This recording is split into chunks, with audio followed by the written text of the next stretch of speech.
The Presbyterian Community in Kinshasa, CPK, was founded in 1955 in Kinshasa, formerly called Leopoldville, by the American Presbyterian Congo Mission, APCM.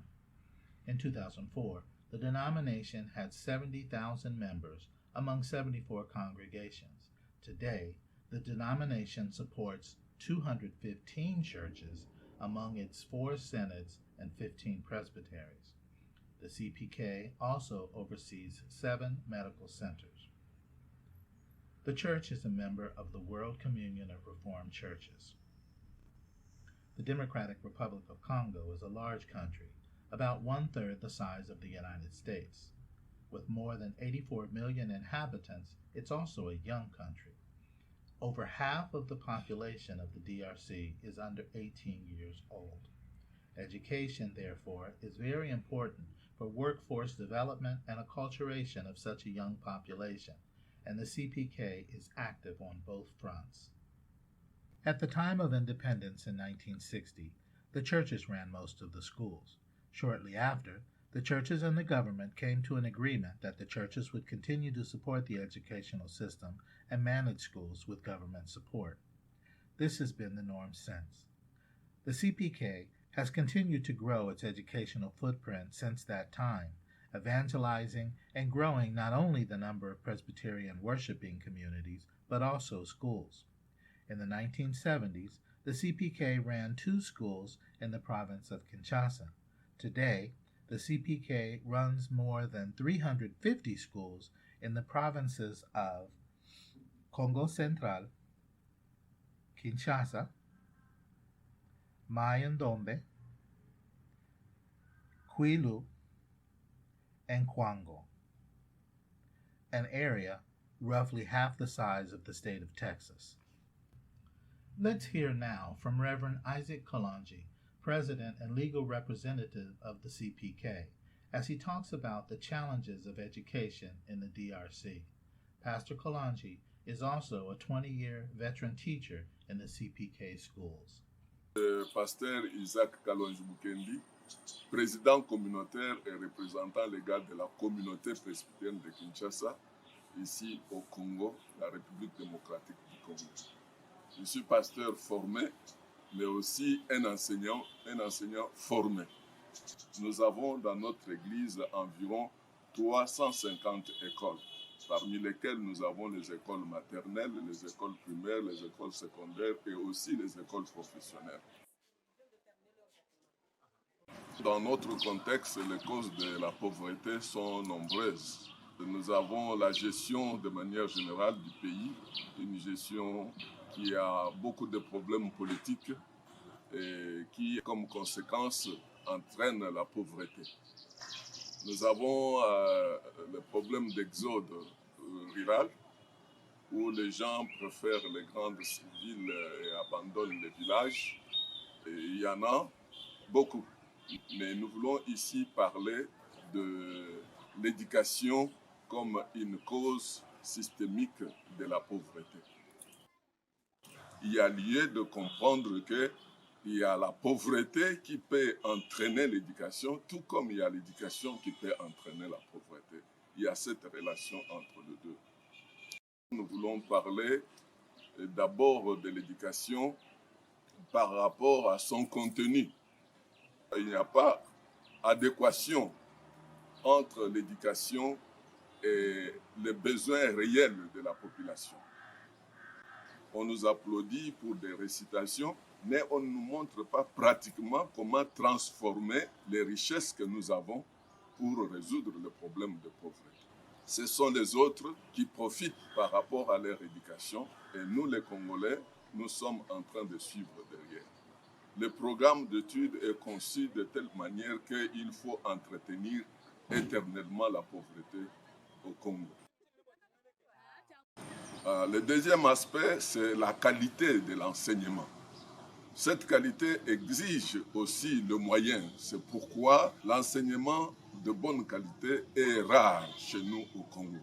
D'un côté, il y a les parents qui ne sont pas bien payés, qui n'ont pas le moyen pour mettre les enfants dans les bonnes écoles où il y a l'enseignement de qualité.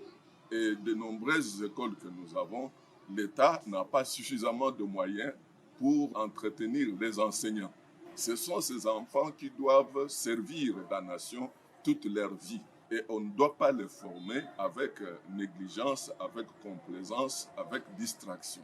Il n'y a pas un enseignement de bonne qualité, sauf dans les écoles rares, là où on met de moyens pour soutenir les enseignants et pour que les enseignants prennent au sérieux leurs tâches. Nous sommes en train de cibler les écoles que nous pouvons compter comme les écoles pilotes à partir desquelles nous voulons commencer un enseignement de qualité avec beaucoup de sérieux et de rigueur. Nous voulons aussi insister sur l'aspect moral et éthique, une dimension essentielle, l'âme même de la nation. C'est à l'école qu'on doit apprendre à l'enfant que tricher c'est mauvais, que voler c'est mauvais. Alors si nous voulons combattre la corruption, si nous voulons combattre la mégestion, c'est aussi l'une des tâches d'un enseignement de bonne qualité. Nous sommes en train de faire un effort en tant qu'Église pour insister sur les valeurs morales, éthiques, sur une spiritualité responsable. Nous avons mis dans nos écoles le cours de religion, nous avons mis dans nos écoles un aumônier scolaire pour rappeler les valeurs chrétiennes à nos enfants. Et nous espérons qu'avec le temps, ça peut produire de bons fruits. Une autre difficulté aujourd'hui, c'est le fait que l'enseignement soit gratuit pour tous. Beaucoup d'enfants qui autrefois ne pouvaient pas aller à l'école parce que les parents n'avaient pas l'argent pour payer leurs études. Aujourd'hui, les filles et les garçons, tous vont à l'école. Mais il nous manque des infrastructures. Il faut ajouter de nouvelles écoles. Il faut renforcer les écoles qui existent. Mais cela exige des moyens. Nous sommes en train d'y aller petit à petit. Nous pensons qu'avec le concours de l'État congolais, avec le concours de nos partenaires, nous puissions résoudre le problème des infrastructures qui est important pour le moment. Notre Église partenaire de la PCSA ne nous a jamais abandonnés. Toujours, elle est avec nous. Elle contribue d'une manière ou d'une autre à l'amélioration des conditions d'enseignement dans notre communauté pour la jeunesse de notre pays. Ce que nous voulons, c'est que notre partenaire, la PCSA, puisse comprendre ce qui est prioritaire pour nous maintenant et s'impliquer ensemble avec nous dans la construction de nouvelles écoles, dans la réhabilitation des écoles qui sont déjà vétustes, délabrées, et même dans l'équipement. Surtout les écoles techniques que nous voulons cette fois-ci renforcer. Avec les écoles de métiers, avec les petites formations de métiers, nous formons les gens qui terminent les études et qui ont leur métier, qui ont leur travail, qui peuvent à la longue constituer la classe moyenne et renforcer l'économie et résoudre les problèmes de la pauvreté dans notre pays. Nous pensons que une bonne éducation dépend aussi de la manière que nous pouvons combattre progressivement la pauvreté dans notre pays. Merci.